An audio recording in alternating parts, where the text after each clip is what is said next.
So in first year I lived in IQ Fountain Bridge.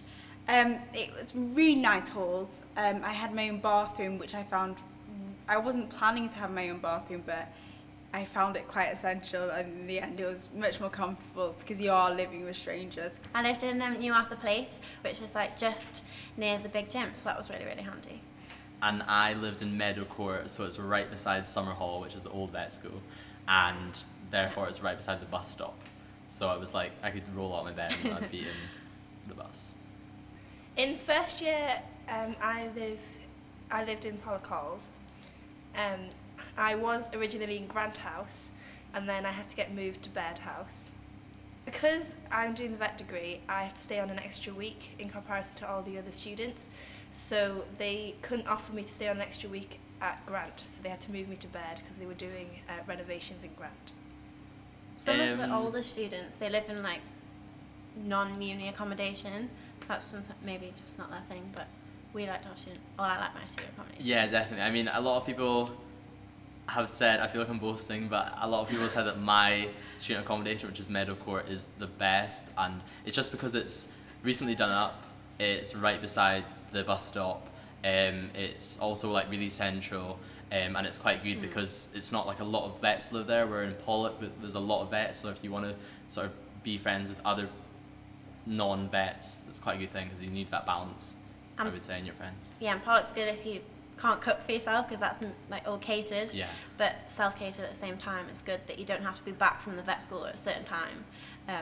Yeah, because the meals are between 5 and 7:30 at Pollock, so if you can't stay at vet school, if you want to stay and study until 8 or something, then you're not going to get your food. Yeah. Whereas if you're self-catered, you can do whatever you want. I'd say go for the halls around the main university campus. So you've got New Arthur's Place or Meadow Court, I've heard is really nice. People really enjoy living there just because it's in a really good area. So you pick your choices online, and then they'll email you once you've got your unconditional offer, after your results in August, or if you already got your results, then they email you what they have in, for you, and then I think you can ring them up if you don't like what they've given you, but I was fine with mine, so I just accepted it. It's not too difficult, the buses are very good. There's the 47 and the 67 from my side of town, well, from where from Pollock Halls, but you have to walk to the bus stop.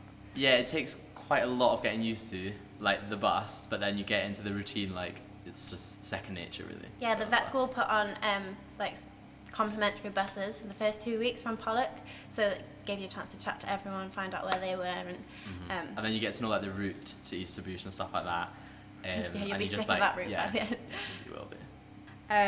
It is really easy to catch a bus, just make sure that you're not late for it, which often happens, but yeah, or wear trainers to run for the bus. Okay, so the equipment and clothing that you'll need is, I'd say, definitely buy 2 lab coats. Those are the most essential things because you'll be thrown into dissection and you'll have histology practicals as well, so you need a clean lab coat for that. Wellies, which you have to buy, are very useful, and a boiler suit. Waterproofs are useful for when we go lambing. You don't actually need all of it, but you sort of get lulled into like a false sense of security, and you're like, oh, I need everything. I need to get a stethoscope, I need to get boiler suit, wellies, all these books, but you don't heaps really of stuff need it. that you don't use for like the first I would say 6 months. Definitely, yeah, so definitely 2 lab coats, a boiler suit, steel toe cap wellies. For practicals, like it's a requirement, you can't do a horse practical without steel toe caps. What else? Oh, waterproofs, because they're so handy when it comes to lambing, EMS and things like and that. you'll need them anyway, so it's not just at vet school, you'll need them, you'll need waterproofs for home and that. It's not necessary, again, because we can borrow them, but every vet student wants a stethoscope because it makes you feel like a real vet. So I would say if you wanted to get a stethoscope, you can, and you can get them online with your name engraved because they're quite expensive, so you don't really want to lose them. A laptop's essential because everything's online, everything's through eVec. You'll be constantly logged on to eVec and your emails as well.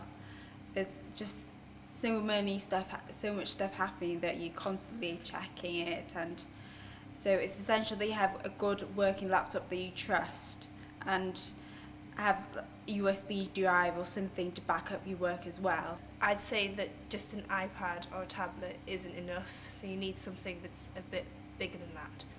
Definitely a laptop. Definitely a laptop. You need a laptop. Yeah, and even if you've got an iPad or something, I would recommend get a laptop as well. Yeah. And also a printer. There was lots of questions as to whether we needed printers before we came, and they're really ideal, especially with lab books and things. You're just printing off so much. The most useful thing that you should buy before you get here is the dissection of the dog book. That's very important. You need it for dissection, and all the information in it is very relevant. I'd also say that Wheater's Functional Histology is very important. And then the other books on the list, I would probably say don't buy them until you get here, because everybody prefers a different book. So I'd say just Dissection of the Dog and Wheater's Functional Histology is the most important, and everyone will have a copy of that. The essential one is Dissection of the Dog. I also found Wheater's Functional Histology very useful to have a copy of my own, and Essential Cell Biology. Dissection of the Dog. Dissection of the Dog. Definitely. That's like your Bible. You definitely need for first year, it gets you through.